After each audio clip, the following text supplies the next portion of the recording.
Austin here with Counterculture Farms. Today we're going into our selection for breeding rams and ewes. Pretty simple, let's jump right in. So if you checked out our last video, you got a little bit of the history on the breeding of these ewes, what we've been selecting for in the past few years, what they were selected for before we got them. You can see that the winter hair coat's coming off pretty nicely. We're just now starting to warm up down here in the south, so I'm not expecting any of them to be slick, but I am expecting to start seeing the hair coat come off. Got a little older ewe right here. This one that's losing a little bit more condition than I'd like, but that's okay. That happens when they get older. A few in here still holding on pretty good, still waiting on them to lamb, but we are about 3/4 of the way through lambing. So, what are we selecting for? In our breeding rams, one, make sure that they're coming out of twins. Now, I have a lot of thoughts on this, all right? I don't think it's necessarily only genetics. I don't think that if you get a ram out of twins, that it's only because he came out of twins that he's more likely to throw twins. I think it has a little bit to do with that, all right? So I'm partial on it. But the reason being why I think that, or why I think people say that, to pick your ram out of twins,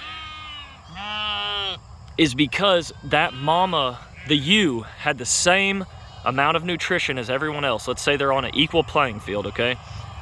So let's say half your ewes throw singles, half your ewes throw twins. They all had the same nutrition, but some of them did better with that nutrition and they grew twins inside of them.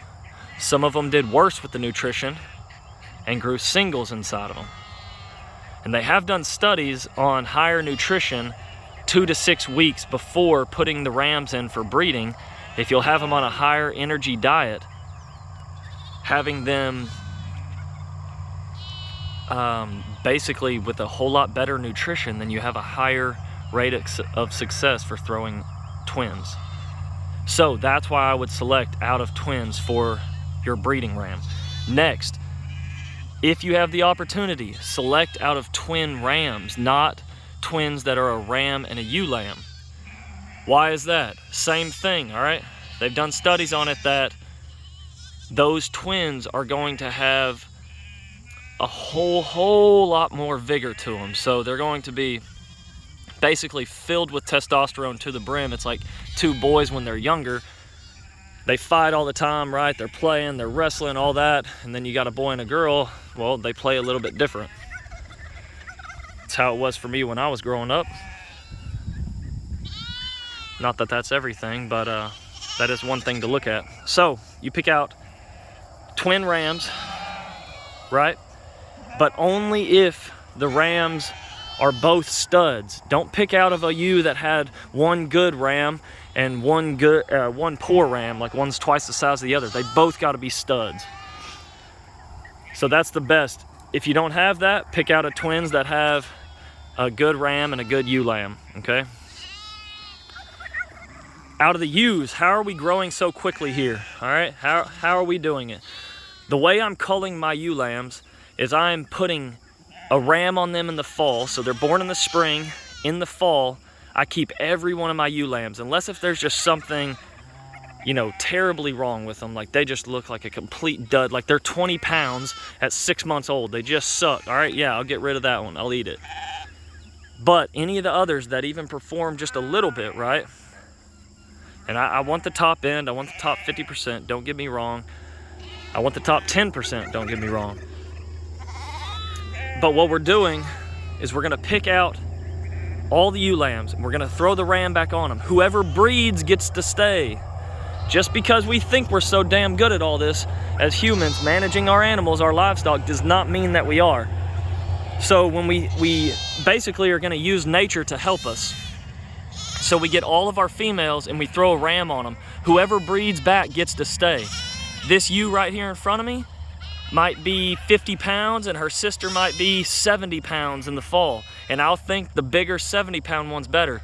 But what if the 50-pounder breeds and the 70-pound ewe lamb does not? Guess what happens? I'm keeping the smaller one and I'm getting rid of the bigger one.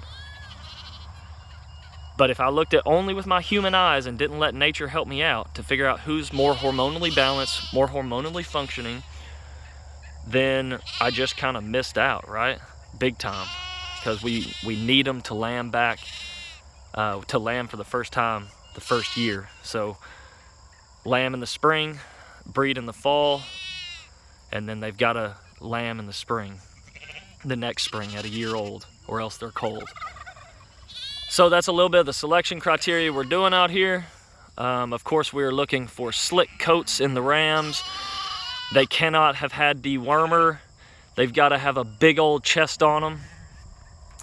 We've got some out here that are looking pretty good. There's one right here. About a month old right there, and this sucker is growing.